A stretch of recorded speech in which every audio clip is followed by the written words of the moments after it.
Sejarah awal berdirinya Kerajaan Majapahit dimulai dari peninggalan Kerajaan Singasari sebelumnya, yang runtuh akibat pemberontakan Pangeran Jayakatwang pada 1292 Masehi. Pemberontakan Jayakatwang menyebabkan kondisi yang tidak stabil dan menyebabkan kekalahan pada Kerajaan Singasari.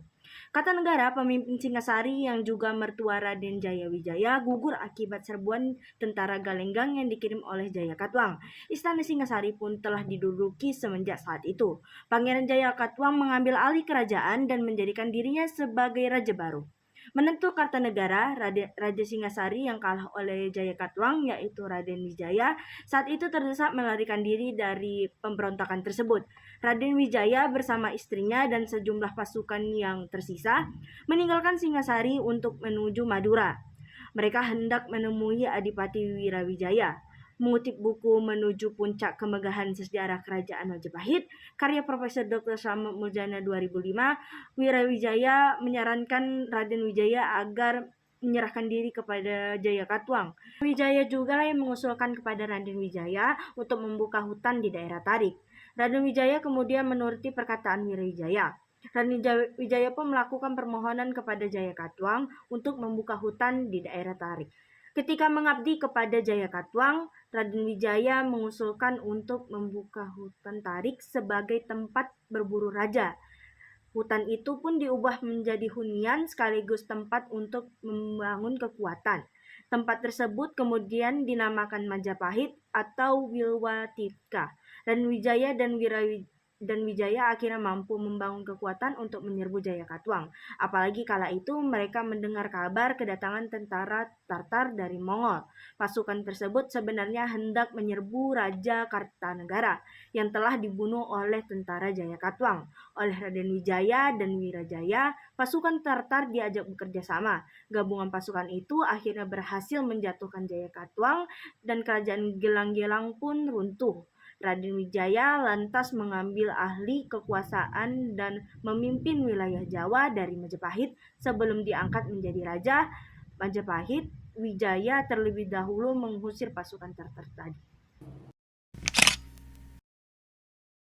Baiklah, di sini saya akan menjelaskan raja-raja Kerajaan Majapahit. Memiliki sejumlah raja-raja yang memerintah dalam periode kejayaannya. Saya akan menjelaskan raja-raja Kerajaan Majapahit dari raja yang pertama sampai raja yang kelima. Raja yang pertama adalah Raden Wijaya.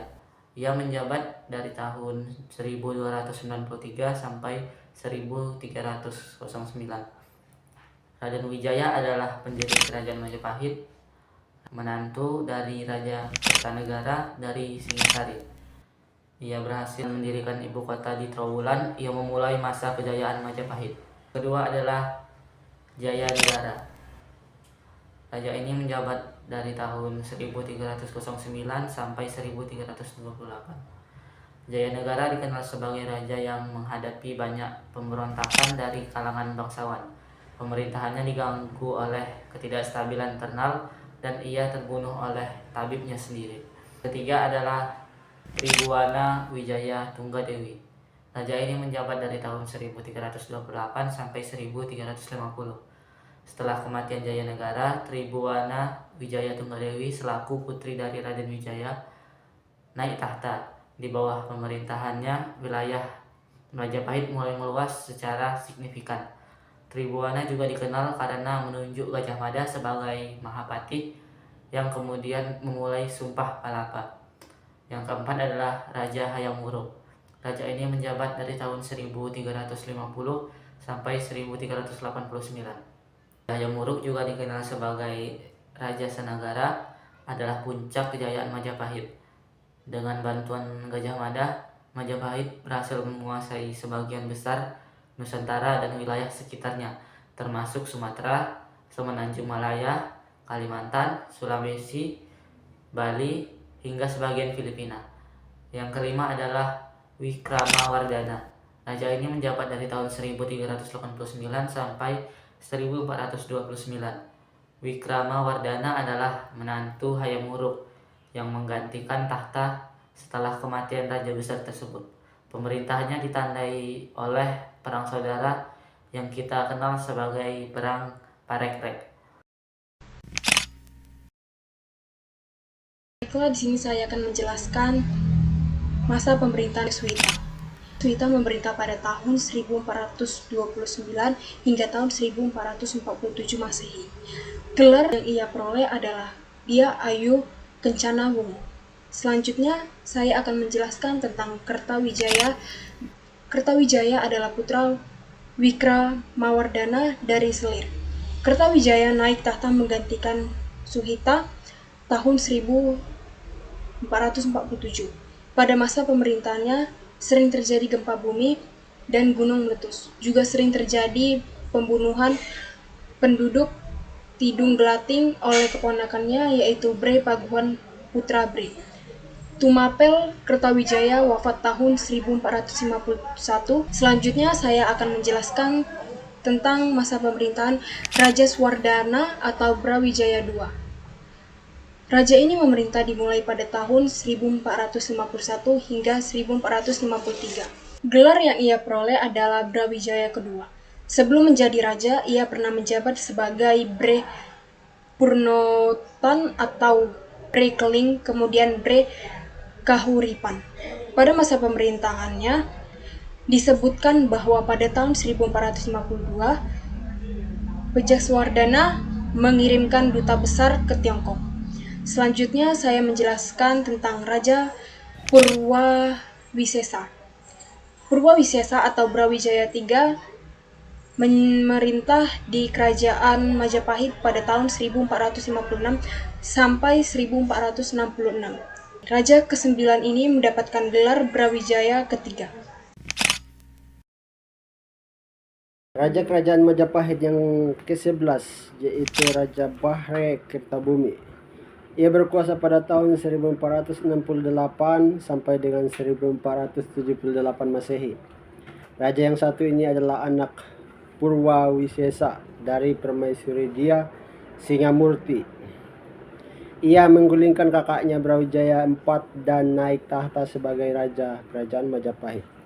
Bahre Kertabumi pernah menghadapi serangan dari Kerajaan Demak yang semakin kuat dan ingin menguasai Jawa. Ia juga berusaha menjalin hubungan baik dengan Cina dan mengirim utusannya ke sana.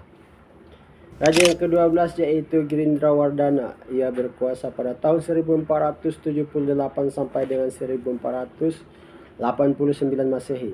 Girindrawardhana naik tahta pada tahun 1478 setelah kematian Prabhawa, Raja Majapahit sebelumnya yang diyakini sebagai ayahnya. Ia menghadapi persaingan dengan Bahre Kertabumi, putra mahkota Raja Sawardhana yang mengklaim sebagai Raja Kerajaan Majapahit dengan gelar Brawijaya V. Raja ke-12 Majapahit ini berhasil mengalahkan Bahre Kertabumi pada tahun 1478 dan menyatukan kembali Majapahit. Ia juga berhasil mempertahankan wilayah Majapahit dan serangan Kesultanan Demak yang dipimpin oleh Raden Pata, putra Brawijaya V. Ketika memerintah, ia berusaha memulihkan Majapahit, tetapi tidak berhasil. Girindrawardhana akhirnya tewas dalam pertempuran melawan pasukan Demak yang menyerang Kerajaan Majapahit. Raja yang ke-13 yaitu Pati Udara. Pati Udara berkuasa pada tahun 1489 sampai dengan 1527 Masehi. Pati Udara sendiri merupakan patih Majapahit yang menjadi raja terakhir Kerajaan Majapahit. Ia naik tahta setelah kematian Girindrawardhana. Baiklah, selanjutnya adalah peninggalan Kerajaan Majapahit. Peninggalan Kerajaan Majapahit yang pertama adalah candi. Candi yang menjadi peninggalan Kerajaan Majapahit terdapat 13 candi. Yang pertama adalah Candi Tikus, yang kedua adalah Candi Brahu, yang ketiga adalah Candi Surawana, yang keempat adalah Candi Sukuh, yang kelima adalah Candi Minak Jinggo, yang keenam adalah Candi Rambi, yang ketujuh adalah Candi Kontes, yang ke-8 adalah Candi Kedaton, yang ke-9 adalah Candi Sukuh, yang ke-10 adalah Candi Ceto, yang ke-11 adalah Candi Pari, yang ke-12 adalah Candi Jabung, dan yang terakhir yang ke-13 adalah Candi Wurigin Lawang. Perekonomian Kerajaan Majapahit. Untuk mengembangkan perekonomian, Kerajaan Majapahit, maka Kerajaan Majapahit menjalankan politik bertetangga dengan kerajaan-kerajaan asing. Selain itu, Kerajaan Majapahit juga memasarkan komoditasnya seperti lada, gading, timah, beras, besi, intan, ikan cengkih, pala, kapas, dan kayu cendana. Barang-barang tersebut dijual ke beberapa negara yaitu Tiongkok, Ayodhya atau Thailand, Ciampa, dan Kamboja. Pada akhirnya, kerajaan yang berpusat di Mojokerto, Jawa Timur ini mengalami kemunduran hingga runtuh pada abad ke-15. Melemahnya kekuasaan Kerajaan Majapahit terjadi setelah meninggalnya raja tersukses mereka yaitu Raja Hayam Wuruk pada 1389 dan juga kematian Gajah Mada pada 1364. Runtuhnya Kerajaan Majapahit terjadi pada tahun 1400 Saka atau 1478 dalam hitungan Masehi.